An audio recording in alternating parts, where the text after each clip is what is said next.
കാസർഗോഡ് 10 വയസ്സുകാരിയെ നിരന്തരം പീഡിപ്പിക്കുകയും ഫിനോയിൽ കുടിപ്പിച്ച് കൊല്ലാൻ ശ്രമിക്കുകയും ചെയ്ത കേസിൽ 29-കാരൻ അറസ്റ്റിൽ. പ്രതിക്കെതിരെ പോക്സോ വകുപ്പിന് പുറമെ പീഡനം, തട്ടിക്കൊണ്ടുപോകൽ, വധശ്രമം എന്നീ വകുപ്പുകൾ പ്രകാരമാണ് ബദിയടുക്ക പോലീസ് കേസെടുത്തത്. പെൺകുട്ടിയുടെ അകന്ന ബന്ധുവാണ് ഈ പ്രതി.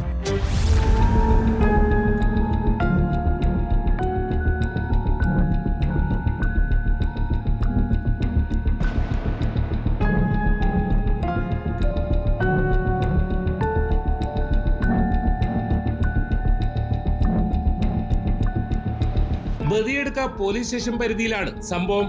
10 വയസ്സുകാരിയെ യുവാവ് നിരന്തരം പീഡിപ്പിച്ചതായാണ് കേസ്. തുടർന്ന് ഫിനോയിൽ കുടിപ്പിച്ച് കൊല്ലാൻ ശ്രമിച്ചു. ബദിയടുക്ക പോലീസ് കേസെടുത്ത് നടത്തിയ അന്വേഷണത്തിലാണ് പ്രതി പിടിയിലായത്.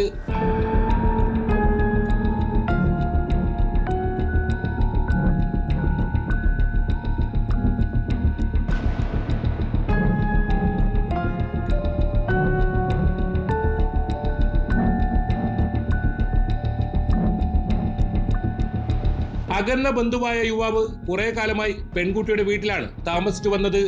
ഈ സമയത്തായിരുന്നു നിരന്തരം പീഡനം നടന്നത്. യുവാവിന്റെ പെരുമാറ്റത്തിൽ സംശയം തോന്നിയ പെൺകുട്ടിയുടെ പിതാവ് വീട്ടിൽ താമസിക്കുന്നതിൽ നിന്നും ഇയാളെ വിലക്കി. പിന്നാലെയാണ് പെൺകുട്ടിയെ ഫിനോയിൽ കൊടുത്ത് കൊല്ലാൻ ശ്രമിച്ചത്. സമീപത്തെ കാട്ടിലേക്ക് ബലമായി കൊണ്ടുപോയി ഫിനോയിൽ കുടിപ്പിച്ചതായാണ് പരാതി. ഗുരുതരാവസ്ഥയിലായ പെൺകുട്ടി ആശുപത്രിയിൽ ചികിത്സയിലാണ്. പ്രതിയും ഫിനോയിൽ കുടിച്ചതായാണ് വിവരം.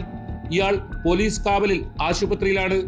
പ്രതിക്കെതിരെ പോക്സോ വകുപ്പിന് പുറമെ പീഡനം, തട്ടിക്കൊണ്ടുപോകൽ, വധശ്രമം തുടങ്ങിയ വകുപ്പുകളും ചുമത്തിയിട്ടുണ്ട്.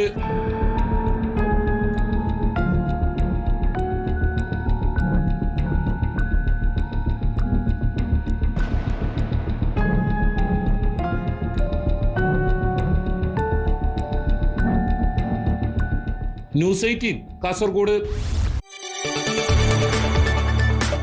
കൂടുതൽ വാർത്തകൾക്ക് news 18 Keralam YouTube channel subscribe ചെയ്യുക.